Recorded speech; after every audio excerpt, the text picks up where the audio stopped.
خدا کی قسم میں ایسا مہمان خانہ چہرے سے مسکراہٹ آئی اللہ سبھی مسکراہٹ رکھے ہوگا ایسا مہمان خانہ سلام رہے بڑی خوبصورت حاضری اکثر امیر المجاہدین نے ماشاءاللہ انہوں نے عادت میں چل اتنا لمبا خطاب واقعی کوئی نہیں جنہیں خطاب فرمانے میں مختصر کر دے پتہ نہیں شاہد سے کی پیار آ گیا کی شفقت آ گئی کرم واجی فرما دیتی ترتیب کوئی اور ایسی لیکن فقیر نے ترتیب عرضی پیش کی تھی آپ نے خاص مہربانی فرمائی میں خیال وہ شہزادے نے سید زادے نے بچے نے ان سارے بچے نے بیٹے حسال فرما گئے ان کو آپ بھی سرپرستی فرماؤ کہ جڑے گئے نے نا جنہ یہ آستانے دے تھی جلوہ کر رہے ہو وہ اینے کو ختم نبوت مجاہد لبیک نموسن سالت محافظ صاحب کہ او نانی کفنی دی جگہ دوتے لبیک یا رسول اللہ دا جھنڈا لایا پھر وہ الحمدللہ پھر انہوں نے جبالی فرمائی خوبصورت انہوں نے اپنی گفتگو فرمائی مفتی حضرت حسن اللہ صاحب بھی آپ نے بھی بڑا خوبصورت خطاب فرمایا تو میرے واسطے حکم سی بھئی تم گل بات کرنی میں کہا جی میں نام ہی کی تھی خیر ہے گھر دی گل ہے لیکن حکم ہے سائیاں دا اس واسطے وہی شورا فاق آیت جی ہر مولوی پڑھتا ہے ہر پیر پڑھتا ہے ہر نقیب پڑھتا ہے ہر خطیب پڑھتا ہے ہر خطیب پڑھتا ہے ہر قاری پڑھتا ہے ہر علامہ پڑھتا ہے ہر جناب بیان کرنے والا نویت پڑھتا ہے وہی ہر واحد نے آج یاد کی تھی لیکن جی تمہارے چہرے تے رونق آوے تو میں تمہیں گل سمجھاواں جیڑی مینوں تاجدار صدق شریف نے جام پھیلایا میرے سیدی اعلی حضرت پیر سید مراتب علی شاہ صاحب میرے حضور پیر سیال اقبال کے ذریعے جام پھیلایا وہ میں تو دساں میرے کو امیر المجاہدین نے مہربانیاں فرمائیاں وہ میں نے غیرت سکھائی ہے تو جو ذرا پیچھے بھی غیرت اگے بھی غیرت ہی یہ آیت میں پڑھنا تو میں تو دسنا یہ جو پہلے ولی کون نے آج جڑا بندہ آیت پڑھتا ہے وہ چک چھٹے آوے جو آتا ہے کہ میں انہاں دی شان بیان کی تھی ضرور انہاں دی شان ہے پر پہلا نہیں انہاں دی بولو حکم اس واسطے کہ میں تنا بدن میں تکلیف سنا دینا میں نے کبھی پار نہیں ہویا تو انہوں ایڈا ڈر کا دا خوف کا دا کہ تسی بالکل بھی چپ کر کے بیٹھ گئے بولتے خبر ساری رات تو بہانا کون نہیں جنہوں نے میرے حکم میں عرض پیش کر دے گی الحمدللہ اللہ کریم نے فرمایا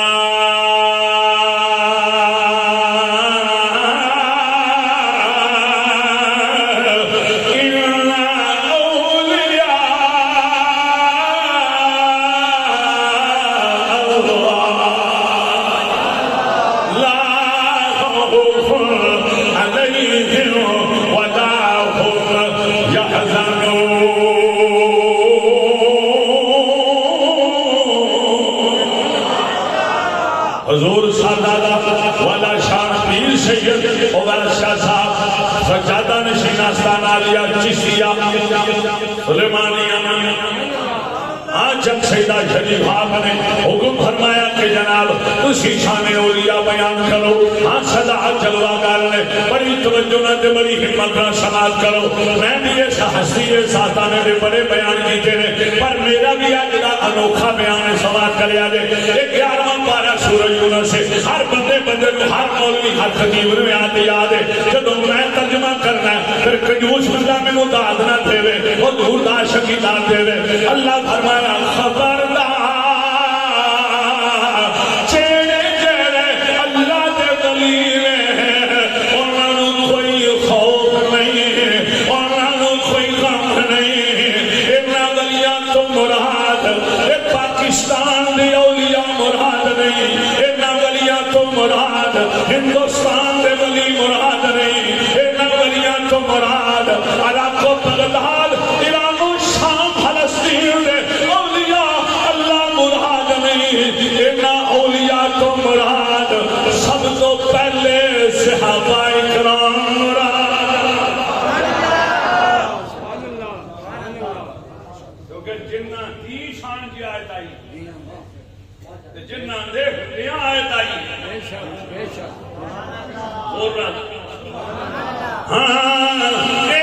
اولیاء تو مراد صحابہ کرام میں الحمدللہ جے اور مضبوطی نال گل کراں جڑے قرآن دے لفظ نے لا خوف علیہم ولا هم یحزنون تے تہاڈے تے وی افسوس ہے جڑا ختم نبوت دی گل کرن تو ڈر جائے اونوں ولی اللہ کھو جڑا ناموس رسالت دی گل کرن تو ڈر جائے اونوں ولی اللہ کھو تے مریداں نوں وی ڈکے تے آپ وی نعرہ نہ لان دے اونوں ولی اللہ کھو تیرے دا حقدار پوری امت تو جڑا سب تو پہلے او لا خوف علیہم ولا هم یحزنون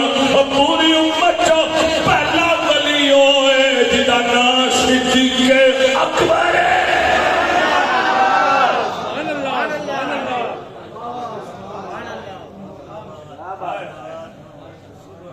اللہ اکبر کون میں پہلے آئے وڈے کھائے گوما تو کر دی یہ انوکھی تقریر ہے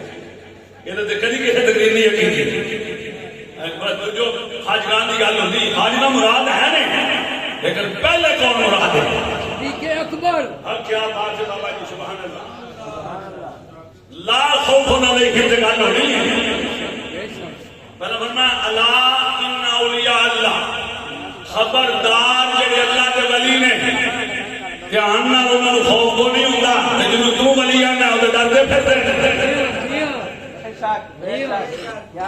کدی آدھے نے آج گل نہیں کرنی کدی آدھے نے آج گل نہیں کرنی ولا هم یحزنون انہاں نوں غم بھی کوئی نہیں ہوندا تے غم ہی انہاں نوں رہندا کہ رشید بات نہ ہو جائے کدے آستانہ نہ بند ہو جائے لیکن جس جنے نوں پوری کائنات کے اندر غم نہیں سی